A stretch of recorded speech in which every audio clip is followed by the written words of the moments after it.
Shalom, jemaat yang dikasih Tuhan. Pada hari ini kita akan diteguhkan lewat kebenaran firman Tuhan yang mau mengajak kita melihat penderitaan. Ada satu kalimat sebagai pengantar untuk kita seperti yang terlihat di layar kita. Tubuh menderita, hati titik-titik tanda tanya.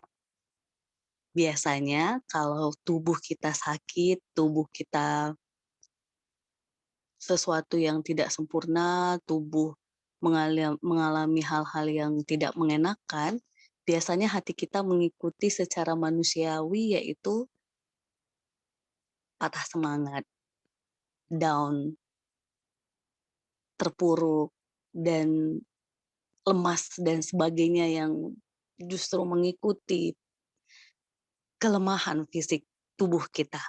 Nah, hari ini justru kebenaran firman Tuhan kita mau meneguhkan agar bukan hati kita mengikuti tubuh, tetapi justru tubuh kita ini mengikuti hati kita. Hati yang seperti apa? Kita akan belajar dari 2 Korintus pasal 5 ayat 1-10. Nanti jemaat yang dikasih Tuhan baca secara pribadi dengan lengkap. Yang sebenarnya di awal Paulus menjelaskan bagaimana tubuh kita ini adalah kemah yang sementara. Bahwa nanti dalam kehidupan kekal kita punya tempat yang disiapkan oleh Tuhan dalam keabadian, sehingga kita dalam memandang tubuh ini dengan cara memandang hidup yang kekal bersama Tuhan dengan iman, pengharapan bahwa suatu saat kita memiliki tubuh surgawi yang kekal bersama Allah. Nah, di ayat 6-9 yang terlihat di layar kita merupakan bagian di mana kita mau meneguhkan diri kita ketika mengalami penderitaan, hati kita harus bersikap seperti apa. Saya akan membacakan kepada kita, maka oleh karena itu hati kami senantiasa tabah, meskipun kami sadar bahwa selama kami mendiami tubuh ini, kami masih jauh dari Tuhan. Sebab hidup kami ini adalah hidup karena percaya, bukan karena melihat. Tetapi hati kami tabah dan terlebih suka kami beralih dari tubuh ini untuk menetap pada Tuhan. Sebab itu juga kami berusaha, baik kami diam di dalam tubuh ini maupun kami diam di luarnya, supaya kami berkenan kepadanya. Jadi jemaat yang dikasihi Tuhan, dari kalimat firman Tuhan ini kita diteguhkan untuk hati kita senantiasa tabah, hati kita senantiasa terarah kepada Tuhan, hati kita terus berusaha untuk melakukan hal yang berkenan di hadapan Tuhan. Ini menjadi penguat kita ketika tubuh kita secara manusiawi menderita, sakit, lemah, dan banyak hal, tetapi hati kita sebagai pengikut Kristus, kita terus terarah kepada iman, pengharapan, dan kasih kita. Bahwa kita berusaha tabah, berusaha melihat apa yang menjadi kehendak Tuhan melalui penderitaan yang kita alami, dan berusaha melakukan apa yang menjadi kehendak Tuhan dalam hati kita. Dalam hal ini, jemaat yang dikasihi Tuhan, ketika kita merasa sakit, lemah, ataupun apapun dalam tubuh kita, bukan berarti saya melarang kita untuk tidak mengungkapkannya, bukan.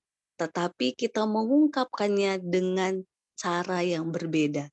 Jika orang yang tidak mengenal Allah, dia akan mengungkapkannya dengan keluhan-keluhan yang tidak henti. Tetapi jika orang yang mengenal Allah, maka penderitaan yang ia alami, ia akan keluhkan dengan cara tetap memuji Tuhan.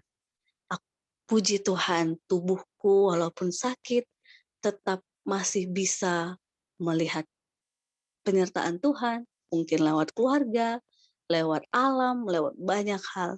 Atau ketika kita merasakan kelemahan yang luar biasa dalam tubuh kita masih mampu berkata, Tuhan mampukan, Tuhan kuatkan. Itu kalimat yang justru meneguhkan kita untuk melihat kelemahan-kelemahan dalam diri kita sebagai jalan kita terus berusaha melekat kepada Tuhan, Sang Pemilik kehidupan kita.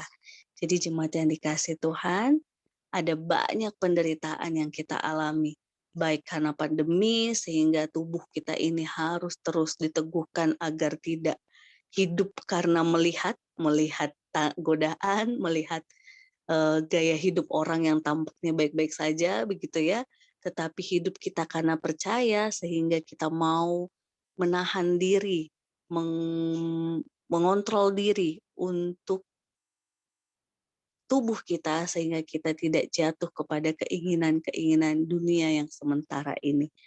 Tuhan memampukan kita, Tuhan menolong kita untuk mengarahkan hati senantiasa kepada Tuhan. Bagi jemaat yang sedang sakit, semoga kebenaran firman Tuhan ini meneguhkan kita untuk terus dalam sakit yang kita alami, kita tetap mampu berkata, pujilah Tuhan hai jiwaku. Kita tetap mampu berkata, aku kuat bersama Tuhan. Kita tetap mampu berkata, aku tetap bersyukur Tuhan, karena kasih Tuhan semakin nyata lewat penderitaan yang kita alami. Tuhan memberkati setiap kita, keluarga besar GKJ Jeremia, dan setiap kita yang mendengarkan kebenaran firman Tuhan hari ini. Amin.